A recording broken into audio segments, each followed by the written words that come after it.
Love can be magic, but love can also be tragic. And our number 3 song has been touched by more than its fair share of tragedy. Twice the number 1, but never for the original artist, this is a tale of heartbreak, despair, and even suicide.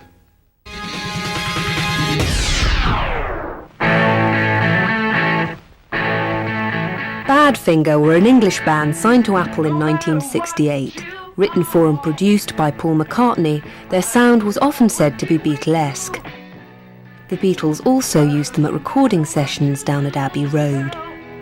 It was a great scene with like maybe 15 or 20 musicians in the studio. There's Ringo and George and Eric Clapton. And George would come over and he was great. He'd sing the song to you, My Sweet Lord, it goes like this. And huge trays of Indian food would come in. The whole place was like a big Indian restaurant. It was great. But they were soon recording material of their own. We were recording our first album, No Dice. And we'd done about 10, 11 songs, I think. We needed another song. And Tommy and Pete have got a song. It's actually 2 songs. Peter had this verse part, I can't forget this evening, you face me leaving. Well, I can't forget this evening and your face when you were leaving. But I guess that's just the way the party goes. And Tommy had this chorus, I can't live, living is without you. I can't live if living is without you. It was Pete's idea to stick it together. The bit I had was like help. But it's based, in essence, mostly the chorus bit. Pete had been working in the studio for about 9 or 10 consecutive nights, and he said, tonight we'll definitely go out. I promise I'm not going into the studio, get dressed up, we're going out, we'll have a nice evening.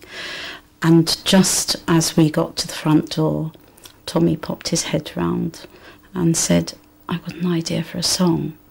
And Pete said, no, not tonight. I promised Bev. And I said to Pete, no, go and work with Tom. I said, look, I don't mind. I'm smiling. And he said, yes, your mouth is smiling, but your eyes are not. Your eyes are sad.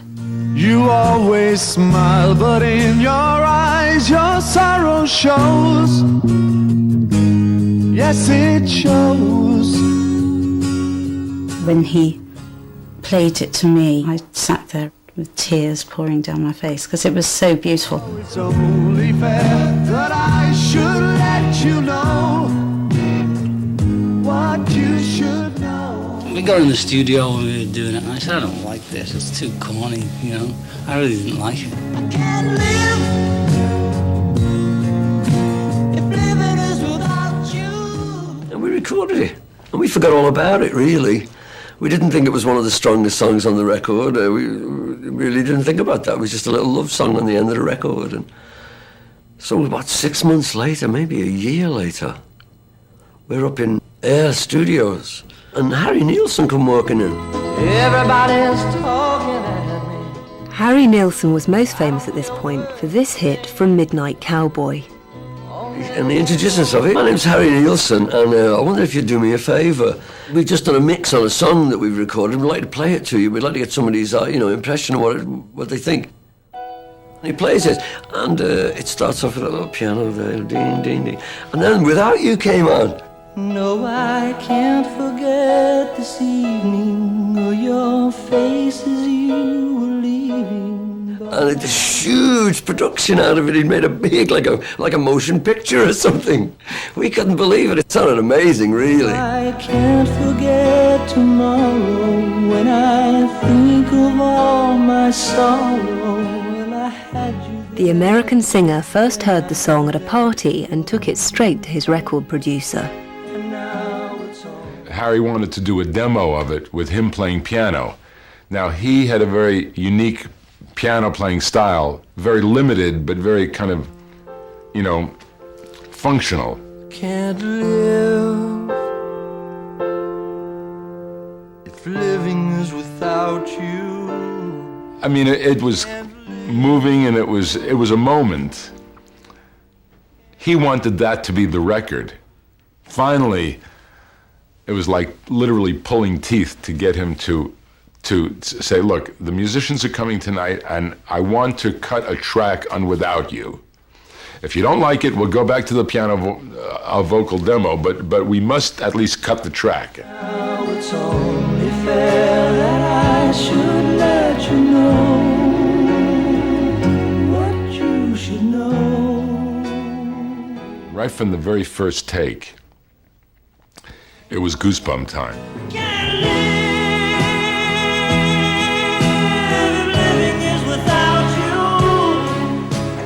Nilsson's hair-raising rendition even won him a Grammy for Best Vocal Performance.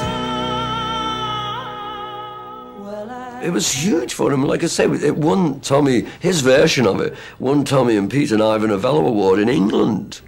And you know how big that's got to be in England to get an Ivor Novello Award, to even get invited to the dinner. You know, you've got to be hugely successful. Unfortunately, wrangles over royalty payments led to tragedy. On the 24th of April 1975, Peter Ham committed suicide by hanging himself in the garage of his own home. The effect on Tommy was catastrophic. He'd lost his other half, really, and he often said, "I wish I was where Pete is." 8 years later, Tommy Evans was found hanging from a tree at the bottom of his garden.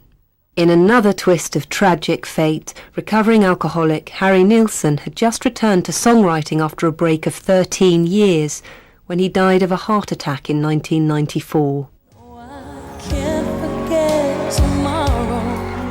He must have turned in his grave when Mariah Carey released her version a matter of days later.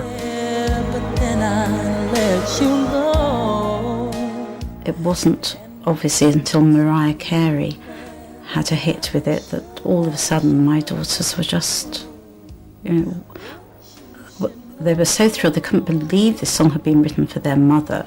Looked at me in a totally new light.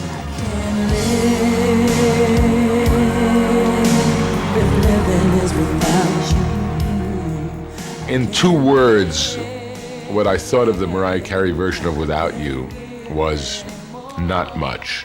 Harry Nilsson delivered such a definitive performance that I don't think, honestly, anyone could ever top that.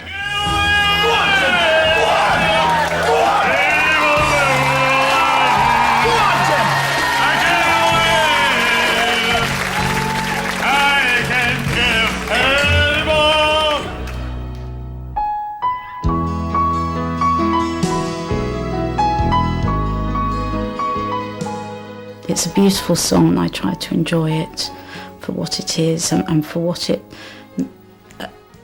was written for at that time, just, a young boy in love with a young girl. I think of it as a present that he gave me.